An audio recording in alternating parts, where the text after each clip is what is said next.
Buenos días. El día de hoy vamos a hablar acerca de migraña en CIA o foramen oval permeable. La pregunta es mito versus realidad. Entonces, el día de hoy yo estoy a favor de este debate y a continuación mi compañero en contra.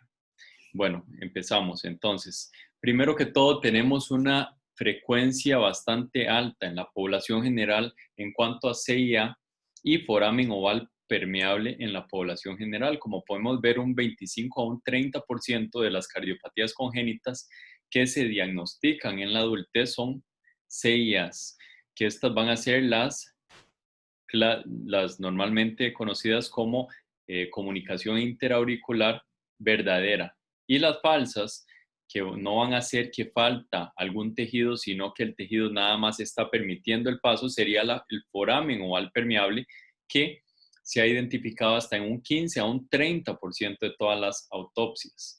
Entonces, de este subgrupo de foramen oval permeable, que es el que principalmente vamos a estar hablando, hay un foramen oval permeable que puede ser significativo, que va a corresponder más o menos a un 5% de los casos, y un 2.4% adicional, o sea, sumando 7.5% cuando se hace el Valsalva y nos damos cuenta que es significativo. Entonces, tenemos que es bastante frecuente. Vamos a ver que en lo que más nos vamos a centrar es foramen oval permeable, pero también tienen que ver las otras CIAs, y lo más importante de ellas es el grado de severidad, porque así se va a dar el shunt que vamos a ver a continuación.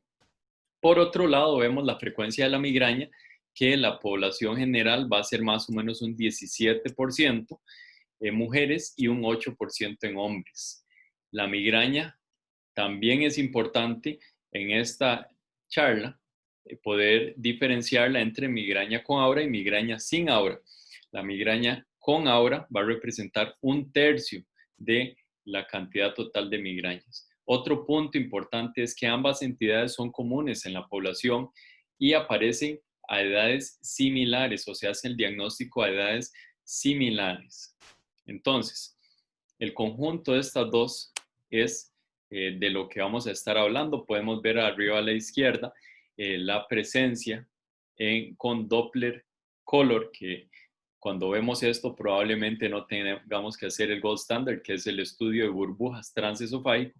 Aquí ya podemos determinar que hay un shunt y que hay una comunicación entre los atrios. Entonces, aquí vemos la fisiología normal de la vida fetal, ¿verdad? Entonces podemos ver el foramen oval permeable, donde lo estamos aquí demostrando que viene el flujo, ¿verdad? La nutrición placentaria, esta irrigación viene por aquí, llega a ese atrio derecho y en vez de ir a los pulmones, porque en los pulmones en nuestra vida fetal están sumamente resistentes, no hay forma de llegar ahí, además de que están llenos de líquidos, no hay intercambio hematogaseoso, más bien se hizo aquí el intercambio hematogaseoso.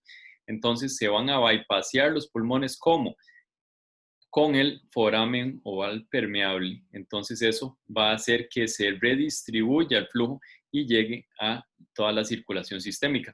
Y en este esquema podemos ver la diferencia entre el foramen oval permeable, que en este caso es el foramen oval permeable, que es es básicamente que esas hojas entre el septum primum y el septum secundum no están bien adheridas, y entonces se permite el paso en ciertas ocasiones.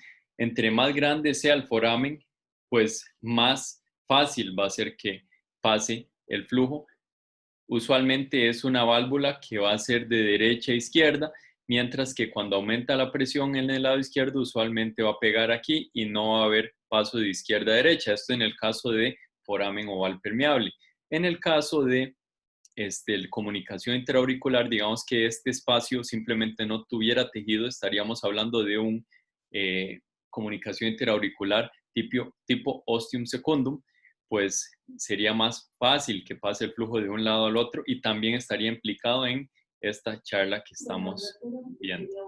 Entonces, aquí tenemos los diferentes tipos de comunicación interauricular y todas ellas pueden generar esto o pueden ser parte de esta charla, pero ya vamos a ver que la más importante sería el foramen oval permeable, la que más se asocia a esta entidad supuesta de la migraña. Entonces, ¿cómo es que se origina esta idea de asociación entre migraña y comunicación interauricular barra foramen oval permeable?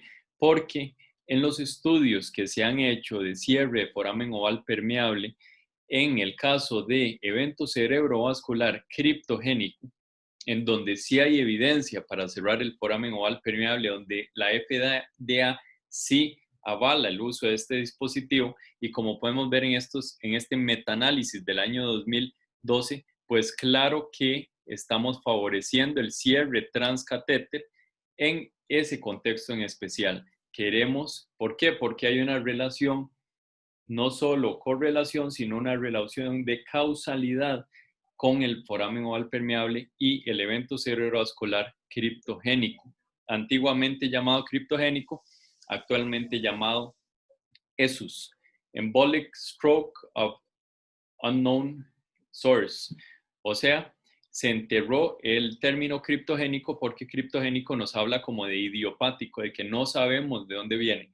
Y se cambió por este término más o menos en el año 2015 por la Asociación Europea de Cardiología, debido a que nos está indicando hay que ir a buscarlo. Y una de esas causas es el embolismo paradójico que podemos ver en esta imagen. Esto sería un embolismo paradójico, usualmente es multiterritorial, multisegmentario, varias ramas distintas, aludiendo a que el mecanismo fisiopatológico es el de embolismo. ¿Qué es lo importante de esto? Que al cerrar este foramen o al cerrar este CIA postium secundum, que serían los únicos dos que podríamos cerrar de forma transcatéter actualmente, se vio en los estudios observacionales, que hay algunos estudios que hablan de 14 estudios observacionales, otros 11 estudios. La realidad del caso es que entre 1.632 pacientes a 2.600 pacientes estudiados, se ha visto que la prevalencia de migraña en ellos es bastante alta, de hasta 34%. Recordemos que la prevalencia de migraña en la población general llega hasta un 12%. Entonces, es ahí donde se genera esta observación que podemos ver en esta esquina superior, y es por esto también que el estudio, específicamente el ensayo clínico RESPECT, que se aleatorizó para prevención de eventos cerebrovascular criptogénico, cierre de el foramen oval permeable, encontraron también una razón más o menos de un 39% de pacientes con migraña. Entonces, en general, la prevalencia es alta. Esa observación nos hizo pensar en correlación, y además de eso podemos agregar que hasta un 80% de los pacientes que se les intervino ese foramen oval permeable de forma transcutánea o de forma percutánea, mostraron una reducción o hasta cese de sus ataques de migraña. Entonces, esto es en los estudios observacionales. Como vemos aquí otra vez, observación. ¿Cuánto de esto puede ser evidencia? No sabemos. Entonces, aquí tenemos la pregunta correlación versus causalidad. Ya sabemos que con estudios nada más observacionales no tienen suficiente poder estadístico. Entonces se genera una observación y ahora tenemos que ir al método científico. Entonces, cuando tenemos la observación, nos hicimos la pregunta de si será importante cerrar el foramen oval permeable ahora para migraña, ahora no solo para el evento cerebrovascular criptogénico o el ESUS. Entonces se hace la pregunta y se plantea la hipótesis. Entonces, aquí es donde vemos que se plantea la hipótesis como se publica en este artículo en JACC en 2017, que los estudios observacionales indicaron que el cierre de este shunt, básicamente el mecanismo fisiopatológico que estamos pensando es el shunt derecha-izquierda. No es que solo el foramen oval permeable, es cualquier comunicación interauricular que sea verdadera o falsa, generando un shunt derecha-izquierda. Entonces, aquí podemos ver en esta imagen donde tenemos un cierre del shunt y en el estudio con burbujas vemos que nada de esto está llegando al lado izquierdo, a las cámaras izquierdas. Entonces aquí se resolvió el shunt derecha e izquierda. Esta hipótesis nos va a decir si nos va a servir intervenir a estos pacientes y si va a servir en el contexto de cefalea y si podemos agregar este mecanismo como uno de los posibles desencadenantes de la cefalea. Entonces ya sabemos desencadenantes de cefalea, causas de cefalea. Tenemos la correlación hipotética entre cefalea y el shunt derecha-izquierda. Ahora queremos ver si interviniendo el shunt podemos revertir esta cefalea. Ya lo vimos en estudios observacionales, pero ese no era ni el punto primario ni secundario. Ahora queremos pensar en estudios debidamente generados para esto. Entonces, ¿cuál es la fisiopatología detrás de esta hipótesis? Una es la estimulación de este sistema trigémino vascular. Entonces, al haber un shunt derecha-izquierda, supuestamente puede existir oxigenación, sangre menos oxigenada pasando a cavidades izquierdas y así llegando al cerebro, y cuando esto llega a estas venas y arterias, principalmente irrigación arterial de la dura madre, y al ser sensado por este sistema trigémino vascular, vemos que se genera esta sensibilización y esto culmina en cefalea, como vemos en este artículo del 2017. ¿Cuál es otro mecanismo fisiopatológico hipotético? Sería en donde el foramen oval permeable, al generar este shift derecha-izquierda, puede generar un embolismo criptogénico, un embolismo paradójico, pero embolismos mucho más pequeños que no vamos a detectar como eventos cerebrovasculares como tal, sino como cefalea, como unos embolismos tan pequeños que van a generar irritación cortical que culmine en cefalea. Entonces, aquí es donde agregamos la migraña, no solo migraña sin aura, sino migraña con aura. ¿Por qué migraña con aura? Porque aparentemente en estos estudios observacionales vieron que se asociaba más que todo este foramen oval permeable o shunt derecha-izquierda con la migraña y en el subtipo de migraña con aura. ¿Cómo es que se da la migraña con aura?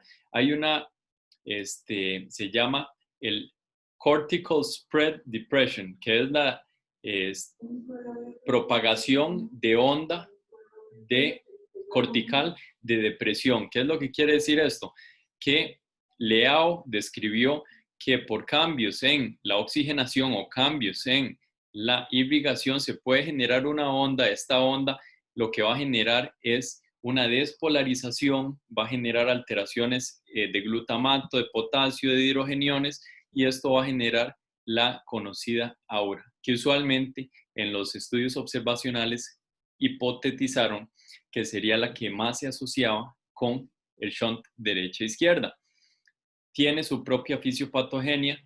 Aparentemente hay cambios genéticos que la diferencian con la migraña sin aura, pero todo eso está en estudio. Todavía no hay cómo definir exactamente quién hace migraña sin aura y quién hace migraña con aura. Otra cosa difícil es que la migraña con aura principalmente es en pacientes que tienen migraña también sin aura. Entonces, ahí nos complica un poco el asunto. Aquí tenemos el primer estudio aleatorizado, doble ciego, multicéntrico, y lo importante aquí es que es sham controlled, o sea que estos pacientes no pudieron tener efecto placebo. ¿Por qué razón?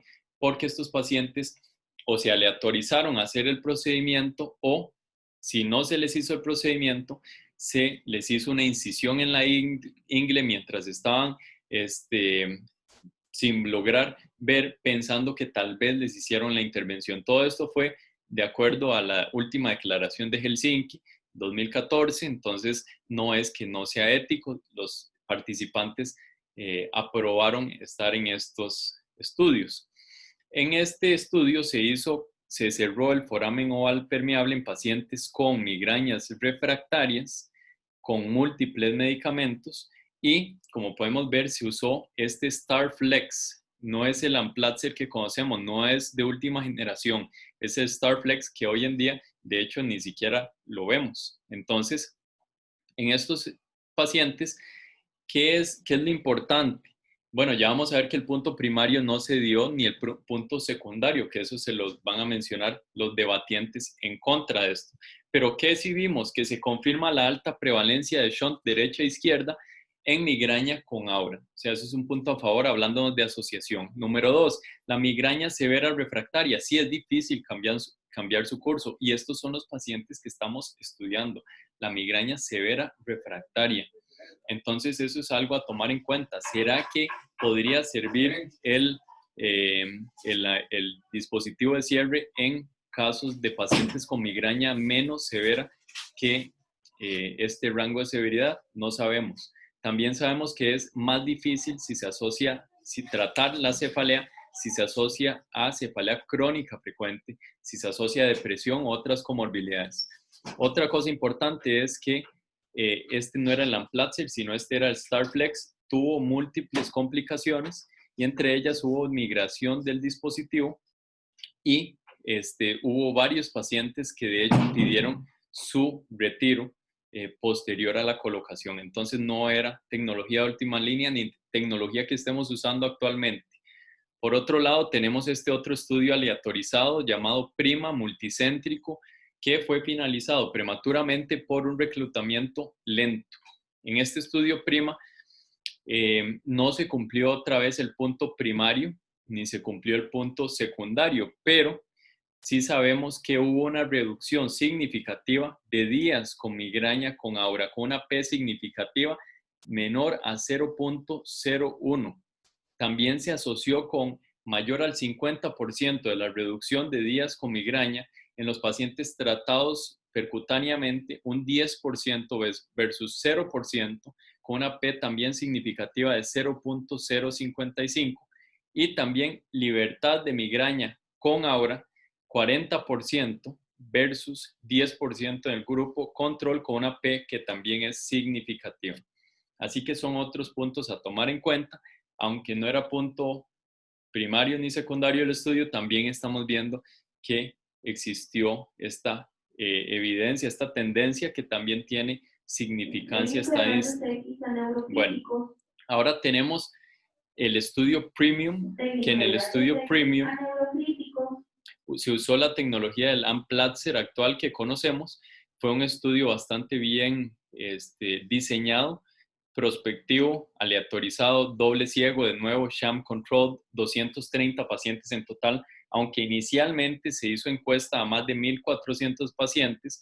De estos 1.400 se buscó cuáles eran los que tenían el shunt más severo y basado en ello, con la asociación de migraña refractaria, es que se aleatorizaron. En este grupo, en este estudio, se definió la severidad del shunt derecha-izquierda con Doppler transcraneal y no fue con ecocardiograma, pero igual logró encontrar estos pacientes basado en su registro. Y tenemos que tampoco se logró encontrar el punto o nada positivo con el punto primario de reducción superior al 50% de los ataques de migraña comparados con el grupo control. Pero cuando se hizo análisis de subgrupos no preespecificados, se vio que ahí sí existió algún tipo de cambio positivo.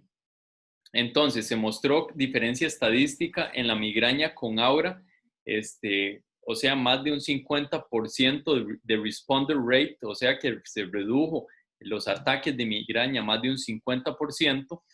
Aquí podemos ver 49% versus 23% con una P significativa de 0.015 y además un 15.4% tuvo resolución completa de la migraña en el grupo tratamiento versus 2.5% del grupo control, con una P que también es significativa de 0.004. Otro punto importante es que con esta nueva tecnología de Amplatzer se vio que el procedimiento sí era seguro, por lo menos mucho más seguro que con el dispositivo previo, el StarFlex. Y Entonces, en conclusión, ¿en qué terminamos? Terminamos con una observación inicial que nos generó la pregunta y la hipótesis de posible correlación entre la migraña, principalmente con aura, con shunts derecha e izquierda. Eso se puso a prueba en estudios aleatorizados, se hizo el experimento y los resultados rechazaron la teoría basada en puntos primarios y secundarios, pero esos análisis de subgrupos y también otros, eh, otros puntos subrogados nos mostraron que todavía hay algo de esperanza o de luz al final del túnel. Entonces, ¿qué quiere decir esto? Que en algunos subgrupos de pacientes podría funcionar el cierre de este shunt. ¿Cuáles pacientes? Tal vez los pacientes con migraña con aura, los que también que tienen un foramen oval permeable o un shunt derecha-izquierda bastante grande, que se asocien a septum o aneurisma importante del septum interauricular y tal vez cefaleas que no sean tan severas. Esto no se ha preguntado en cefaleas no tan severas, pero obviamente como es una terapéutica intervencional, se intenta de que si se usa sea el último recurso, pero este es un grupo de población que ante la seguridad de las nuevas tecnologías podría tal vez intentarse en grupos que no sean tan severos. Eso sería todo. Muchas gracias.